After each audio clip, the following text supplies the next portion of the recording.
Good morning, my dear parents. This is to facilitate how to accomplish Module 7 of Kindergarten.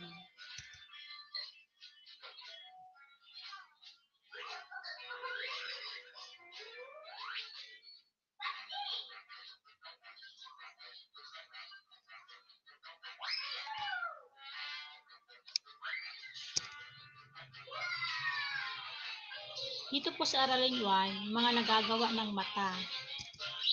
So, dito sa subukin, tingnan ang larawan, sagutin ang mga sumusunod na mga tanong. Ano ang nasa larawan? Ano ang nagagawa ng mata? Mahalaga ba ang mga mata? Bakit? Ano ang mga dapat gawin upang mapangalagaan natin ang ating mga mata? So pag naitanong po itong tao na ito, ipasagot po natin sa mga anak natin. So since walang larawan sa kahon,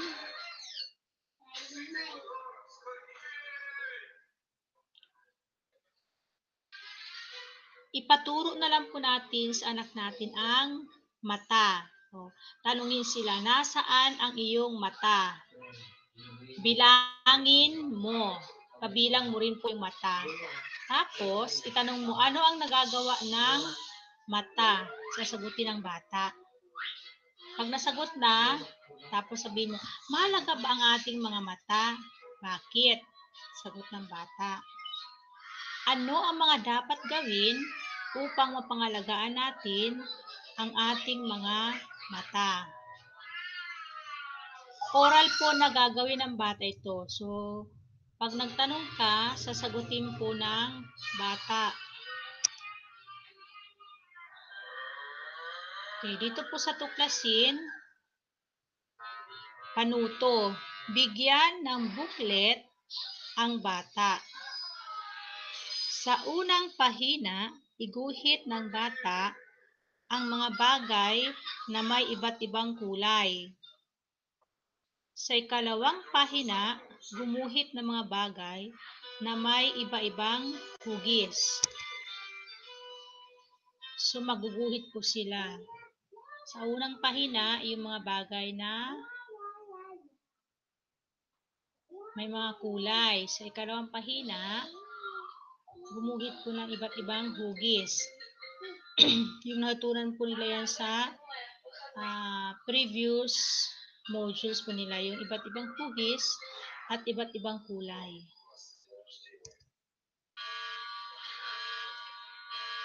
So, dito po sa suriin, panuto. Gumuhit ng mga bagay na nakikita sa iyong paligid. Ang mga nakikita ko sa aking paligid. So, dito sa box dito sa ibaba, maguguhit po ang ating mga anak ng mga bagay na nakikita mismo dyan sa inyong paligid.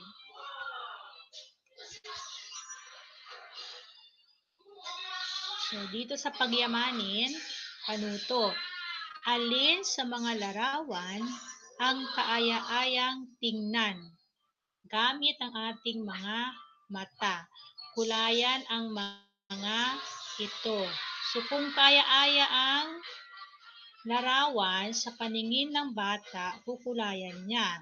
So, unang larawan ito. Hahalaman yung bata. So, kukulayan ito. Nagtatapon ng basura sa ilog. So, hindi kaya-aya.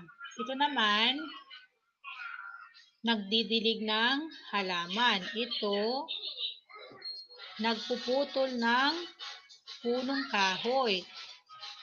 Dito,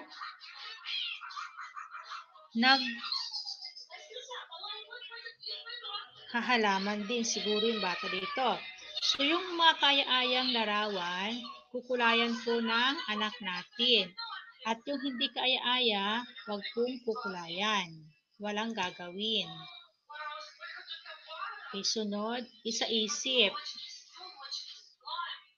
Panuto.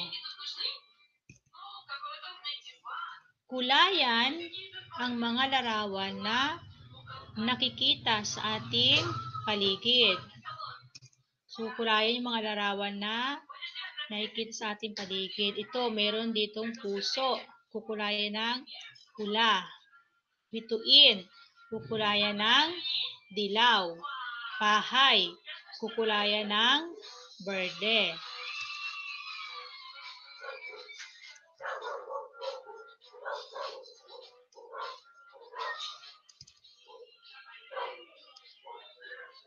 Isagawa.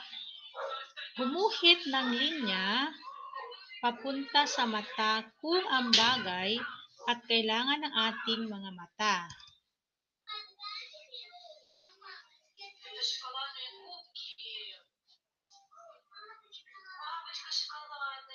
Ayan. So, dito siguro,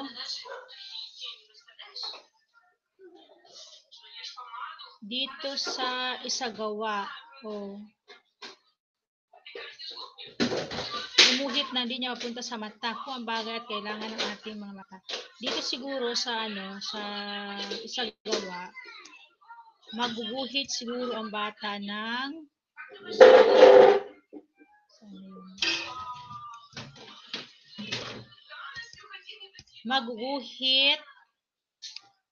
mga bagay na kailangan ng ating mata. Pagkatapos gumuhit, iko-connect o idudugtong ito sa mata na larawan, gagawa ka na niya para pagdugtong mo yung larawan na ginuhit mo na kailangan ng mata dito sa mata sa gitna. Okay, aralin 2. Mga nagagawa ng ating mga kamay naman. Okay, subukin. Panuto. Tingnan ang larawan. Sagutin ang mga sumusunod na mga tanong. O ano ang nasa larawan? Ano ang nagagawa ng ating kamay? So, since walang larawan, tanungin yung bata, nasaan na ang iyong mga kamay? Bilangin mo ang iyong mga kamay. Ano ang nagagawa ng ating kamay? Sasagutin po ng bata ito orally. Yung tanong. Mahalaga ba ang ating mga kamay? Ano ang mga dapat nating gawin upang mapangalagaan natin ang ating mga kamay? Tuklasin. Panutuhan, tracing. So dito, ititrace sila o ibabakat nila yung kamay nila sa bond paper. Meron ditong panuto. Ilagay ang bond paper o papel sa ibabaw ng mesa. Ilagay ng bata ang kanyang dalawang kamay sa ibabaw ng bond paper gamit ang Crayola. Bakatin ng magulang ang mga kamay ng bata. Gupitin ng bata ang nabakat na kamay. Idikit sa Manila paper ang nagupit na kamay. Pero kung kaya ng bata na ibakat yung kamay nila, mas maganda po silang gagawa. Pero kung hindi na po nila kaya, pwede niyo pong tulungan sila sa pagbakat ng kamay. Tapos gupitin po nila. Pag kaya na po nilang gumupit, pwede niyo po pagawa sa kanila. Pero kung hindi pa po nila kaya, i-guide nyo lang po sila. Tapos, ididikit po nila sa Manila paper. Ang nagupit na kamay, o kaya sa bond paper po. O kahit anong material na available po sa inyo. Pwede niyo pong gamitin. Suriin. Panuto. Kulayan ang mga larawan na nagpapakita na ginagamitan ng kamay.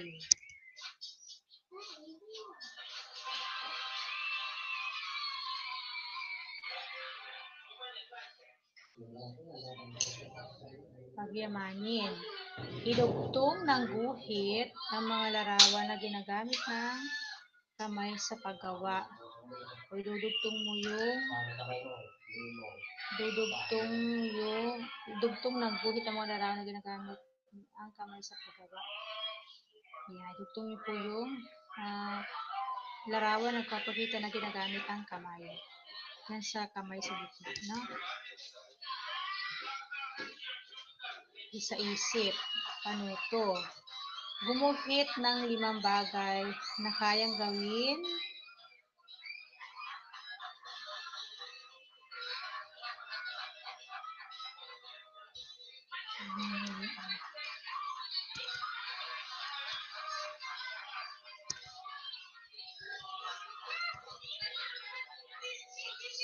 gumuhit ng 5 bagay na kayang gawin gamit ang mga kamay. So, mag-drawing po kayo dito ng 5 bagay na kayang gawin ng inyong mga kamay. Sa gawin ang mga sumusunod. Pumalakpak. So, ito, ipagawa po sa mga anak natin. Magsulat. Pwede nyo pong i-video ito or picturean sila habang ginagawa ang sinasabi dito. Pumalakpak, magsulat, gumuhit, magwalis, magsuklay. Para po sa ganun, at least meron tayong document na ito ay ginawa ng ating mga anak. Tapos, i-send nyo po sa GC natin.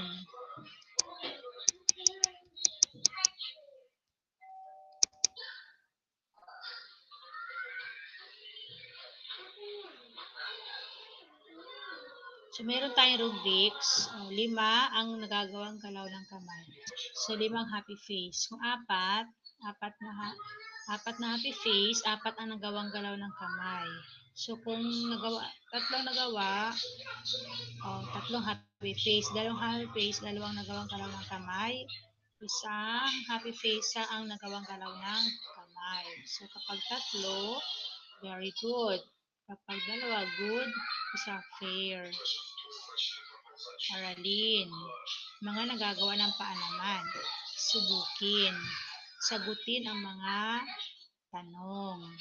Aling bahagi ng katawan ang ginagamit sa paglalakad, pagtakbo at paglundag? So, dyan. Mataba, paa o mga kamay. Tuklasin. So, magpo-foot tracing po sila o panuto. Bigyan ng bond paper ang bata. Bakatin ang paa sa bond paper. Gupitin. Idikit sa bond paper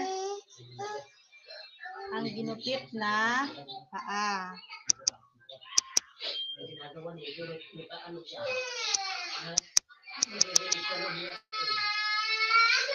Suriin. Panuto. Kulayan ang mga nagagawa ng paa.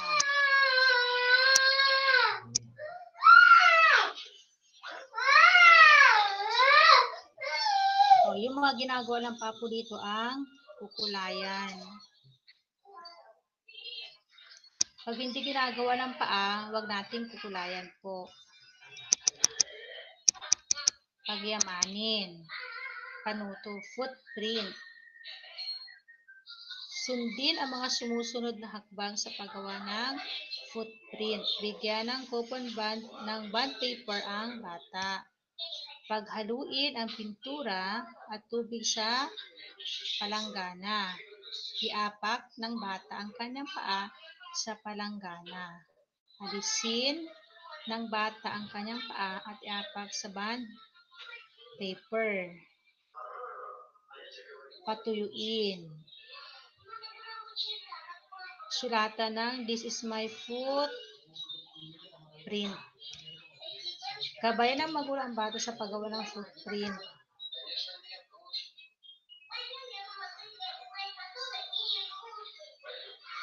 Kung wala pong pintura, kung walang pintura sa bahay, o watercolor, pwede pong iti-trace na lang ninyo, tapos ukulayan na lang po yung footprint.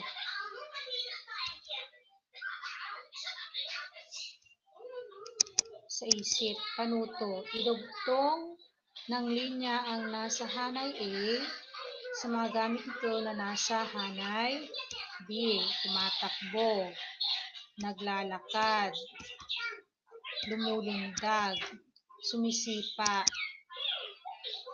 sa gawa. Panuto, gawin ang mga sumusunod: tumakbo, lumundag, maglakad, sumipa. Pwede pong i-video ang mga anak natin o picturean habang ginagawa yung mga gawain na yan na pinapagawa. Aralin 4. Nagagawa ng puso, baga, buto at tiyan. Subukin. Panuto, bilugan ang titik ng tamang sagot. Ano ang nagagawa ng puso? A. Tumitibok. B. Nagbibigay ng hugis sa ating katawan. C. Nag-iipon ng pagkain sa loob. Ano ang nagagawa ng baga? A. Nag-iipon ng pagkain sa loob. B. Tumutulong sa paghinga.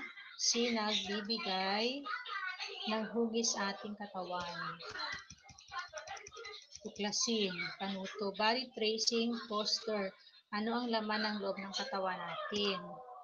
Pahigain ang bata sa Manila paper at bakatin ng magulang ang katawan ng bata. Idikit ang mga pangalan ng puso, baga at tiyan na nakasulat sa bond paper. Sabihin kung ano ang nagagawa ng puso at tiyan. Suriin. Pagkabitin ang linya ang hanay A sa hanay B. Tumitibok.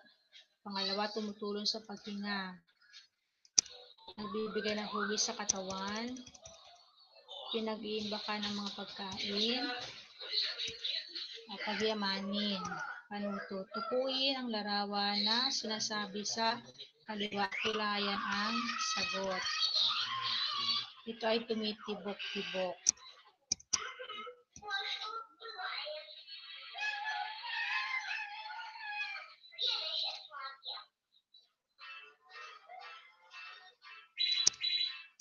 Nagbibigay hugis ng ating katawan. Yun lang kukulayan mo. Imbakan ng pagkain. Tumutulong sa paghinga. Sa isip. Kupitin ang mga larawan ng puso, baga at tiyan. Idikit ito sa hugis ng tao. Idikit mo dyan sa hugis ng tao. Sa gawa, lungs and heart, baga at puso. Ipakita ang larawan ng baga. Ang tao at may dalawang baga. Ipakita ang hugis ng puso. Sabihin ng bata ng puso at baga magkapareho. Ibigay sa bata ang larawan ng baga at larawan ng kalahating puso. Kulayan ng bata at ilinya sa gilid ng papel. Tingnan ang hugis o simetriya. Ibig sabihin ng simetriya yung hati o yung pagkahati equally na isang bagay. Marami akong nagagawa sa tulong ng iba't ibang bahagi ng ating katawan. Aralin 5. Subukin. Gawin ang mga sumusunod na kilos o galaw. Tumatakbo, lumundag, pumalakpak, huminga, tuklasin. Play-doh may body. Bigyan ng play-doh ang bata. Hayaan ang bata na gumawa o umulma ng tao gamit ang play-doh. Tanong sa bata kung ano ang iba't ibang bahagi ng ating katawan at ano ang nagagawa nito. Kung walang play-doh, pwede naman mag-drawing na lang sa papel. At tanungin mo rin yung bata. Suriin. Idugtong ng guhit ang mga larawan ng bahagi ng katawan na nasa hanay A sa mga nagagawa nito sa hanay B. I-match mo, pagdugtongin mo. Yung parte ng katawan sa nagagawa niya. Pagyamanin. Bilugan ang bahagi ng katawan na pinapakita sa kaliwang larawan. Sa isip, lagyan ng check ang mga larawan na nagpapakita ng galaw gamit ang iba't ibang bahagi ng katawan.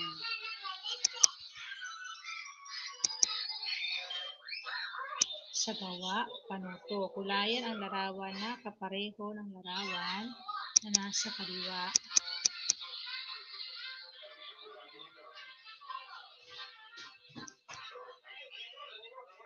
So, ito po mga magulang, ito yung guide nyo kung paano po natin i-accomplish o gagawin ang mga gawain sa Module 7. Salamat po.